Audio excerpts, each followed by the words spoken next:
చెప్తున్నారు అంబేద్కర్ సంవిధానం కాపాడుతామని.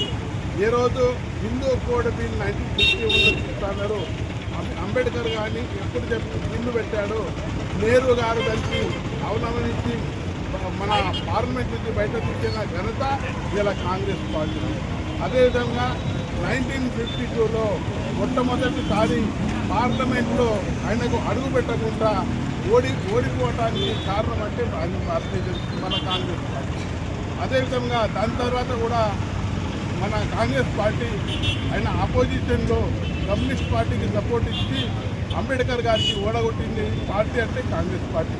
ఈరోజు చూస్తే కాంగ్రెస్ పార్టీ ఏదో పెద్ద మాటలు చెప్తున్నది, కానీ ఆ మాటలకి మన దేశ ప్రజలు నమ్మరు.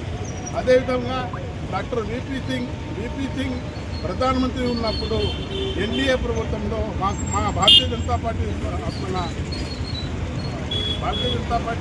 అలయన్స్తో మన భారత రత్న ఇచ్చింది మన ఎన్డీఏ ప్రభుత్వం విపి సింగ్ గారు. కానీ కాంగ్రెస్ ప్రభుత్వం ఎప్పుడు కూడా భారత రత్న పొందింది.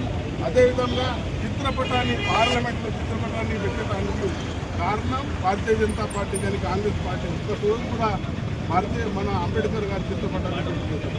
అటువంటి కాంగ్రెస్ పార్టీ ఈరోజు పుస్తకాలు చేసుకుని సంవిధానంలో ఎన్ని మార్పులు తెచ్చారు ఆయన 370 ఈవోకు కూడా జమ్మూ కాశ్మీర్లో వద్దు అనేది అంబేద్కర్ గారు. కానీ వీళ్ళు బలవంతంగా 370 బిల్ తెచ్చింది. కానీ ఈరోజు మా నరేంద్ర మోదీ గారు అంబేద్కర్ ఆశయాలని పూర్తి చేయాలని 370 కాలం కూడా ఇలా జమ్మూ కాశ్మీర్లో రద్దు చేయడం అనేక రకాల. ఈరోజు చూస్తే భారతీయ జనతా పార్టీ ఏదైతే డాక్టర్ బాబాసాహెబ్ అంబేద్కర్ సంవిధానం రాసిందో ఆ సంవిధానం ప్రకారమే మేము నిలుస్తున్నాం. ఇంకా ఇంకటి కూడా ఏదైతే బాబాసాహెబ్ అంబేద్కర్ ఆశయాలు ఉన్నాయి, ఎస్సీ ఎస్టీ బీసీ ఓసీ అందరికీ సరి అయిన న్యాయం కోసం మేము ముంగటవుతామని తెలియజేస్తూ ముగిస్తున్నాము. డాక్టర్ బాబాసాహెబ్ అంబేద్కర్ అంతా